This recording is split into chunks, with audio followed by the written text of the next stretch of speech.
ఇక అప్డేట్స్ చూద్దాం. కాంగ్రెస్ కార్యకర్తల దాడిలో తీవ్ర గాయాలై యశోద హాస్పిటల్లో చికిత్స పొందుతున్న బీఆర్ఎస్ సర్పంచ్ అభ్యర్థి బాలరాజు మాజీ మంత్రి కేటీఆర్ అయితే పరామర్శించడం జరిగింది.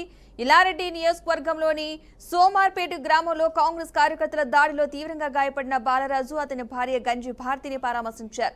వారి కుటుంబానికి అన్ని విధాలుగా అండగా ఉంటామని హామీ ఇచ్చారు. పోలీసులు డ్యూటీ సరిగ్గా చేయకపోతే తామే డ్యూటీ చేస్తామని కేటీఆర్ హెచ్చరించారు. నల్గొండ జిల్లాలో మొదటి విడత పంచాయతీ ఎన్నికల ముందు బీఆర్ఎస్ కార్యకర్త మల్లయ్య యాదవ్ను హత్య చేశారని మండిపడ్డారు. ఇన్ని అరాచకాలు జరిగినా పోలీసులు ఇప్పటికీ కేసు నమోదు చేయలేదని కేటీఆర్ ఫైర్ అయ్యారు. కార్యకర్తలను రెచ్చగొడితే జరగబోయే పరిణామాలకు సీఎం రేవంత్ రెడ్డి బాధ్యత వహించాల్సి వస్తుందని కేటీఆర్ అన్నారు.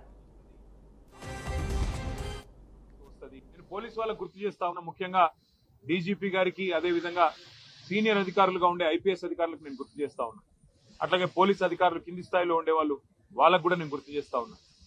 మీకు జీతం ఇస్తున్నది, మీకు జీతాలు ఇస్తున్నది ప్రజల సొమ్ముతో తప్ప కాంగ్రెస్ పార్టీ సొమ్మో రేవంత్ రెడ్డి ఇంట్లో సొత్తో మీకు జీతం ఇవ్వట్లేదు.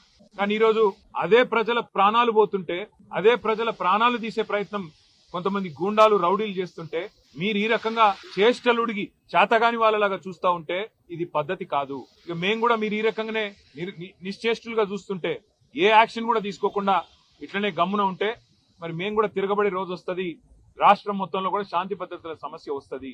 గుర్తుపెట్టుకోండి. ఇప్పుడు భారతి గారు ఇప్పుడు నిజంగా కూడా చాలా సీరియస్ కండిషన్ లో ఉన్నారు. దాదాపుగా మొత్తం ఆమె పెల్విస్ బోన్స్ గానీ, మొత్తంగా యూరినరీ బ్లాడర్ గానీ మొత్తం పంక్చర్ అయిపోయిన పరిస్థితి, చాలా క్రిటికల్ గా ఉన్నారని చెప్పి డాక్టర్లు కూడా చెప్తా ఉన్నారు. సర్జరీలు ఒకటి కాదు 3 సర్జరీలు చేయాల్సి ఉంది. దాదాపు 3 వారాలు ఇక్కడే ఉండాల్సిన పరిస్థితి ఉన్నది. కాబట్టి ఖచ్చితంగా నేను ప్రభుత్వాన్ని డిమాండ్ చేస్తా ఉన్నా, మీరు వెంటనే స్పందించి ఏ కాంగ్రెస్ కార్యకర్తలైతే కిరాతకమైన ఈ పనికి ఒడిగట్టినరో వారిని అటెంప్ట్ మర్డర్ కింద ఒక్కరినే కాదు 4-5 కలిసి చేసినారు. ఇది చేసిన వాడు ఒకడు, చేపించిన వాడు 4-5 ఉన్నారు.